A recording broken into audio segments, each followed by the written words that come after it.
রব্বুল আলামিন বলেন ওয়াকাদা রাব্বুকা আল্লা তা'বুদু ইল্লা ইয়্যাহু ওয়া বিল ওয়ালিদাইনি ইহসানা।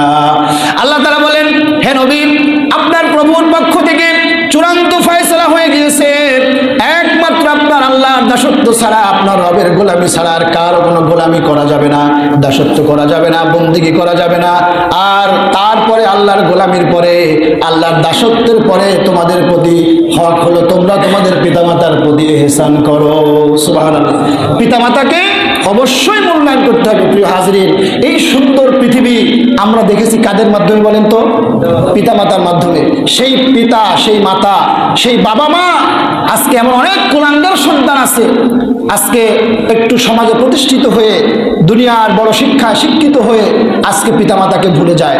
সেদিন একটা সোশ্যাল মিডিয়া একটা ভিডিও দেখলাম, একজন বড় ডাক্তার চট্টগ্রাম একটা হসপিটালে ভর্তি আছে, সেই ডাক্তারটা নামটা আমার এই মুহূর্তে খেয়াল নেই, খুব ভালো একজন ডাক্তার, দীর্ঘদিন তিনি চিকিৎসা পেশায় খুব ভালো সুনামের সঙ্গে চিকিৎসা করেছেন, একটা ছেলে একটা মেয়েকে মানুষের মতো মানুষ করেছেন। মানে দুনিয়ার দিক থেকে একজন নিউজিল্যান্ড থাকে আর একজন চায়নায় থাকে, বাবা স্ত্রী 15 বছর আগে তার সঙ্গে সেপারেশন হয়ে গিয়েছে। এখন এই অবস্থায় তিনি বিভিন্ন রোগে আক্রান্ত হয়ে হসপিটালে ভর্তি, তাকে দেখার মতো একজন আপনজন তার পাশে নেই, সন্তানেরা ব্যস্ততার কারণে তার বাবাকে দেখতে আসতে পারছে না।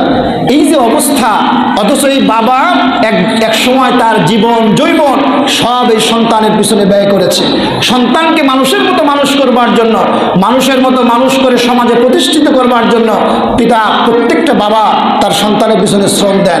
কিন্তু আমি বাবাদের উদ্দেশ্যে বলতে চাই, এমন শিক্ষা আপনার সন্তানকে আপনি শুধু দিয়েন না, যে শিক্ষা শুধু তাকে দুনিয়ায় চিনতে শেখায়, এমন শিক্ষা আপনার সন্তানকে আপনি দেন যেই আল্লাহ তার ইবাদতের পরে আপনার স্থানকে সন্তানের কাছে তুলে ধরেছে, যেই আল্লাহ তাআলা তার ইবাদত, তার দাসত্বের পরে, তার গোলামির পরে বাবা মার স্থানকে তো সম্মানের জায়গায় তুলে ধরলো, আপনি পিতামাতা হিসেবে, আপনি বাবা হিসেবে সেই সন্তানকে সেই রবের সঙ্গে আপনি পরিচয় করায় দিতে পারেন নাই।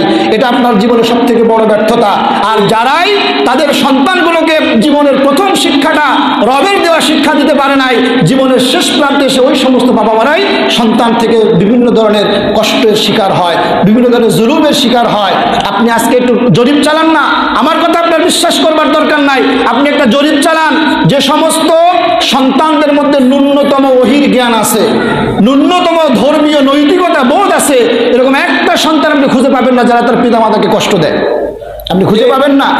কিন্তু আপনি দেখবেন বড় বড় ডাক্তার, ইঞ্জিনিয়ার, ব্যারিস্টার, বড় বড় নাম করা জাজ, বড় বড় সমাজের উঁচু তলার এরকম অনেক মানুষ আছে যারা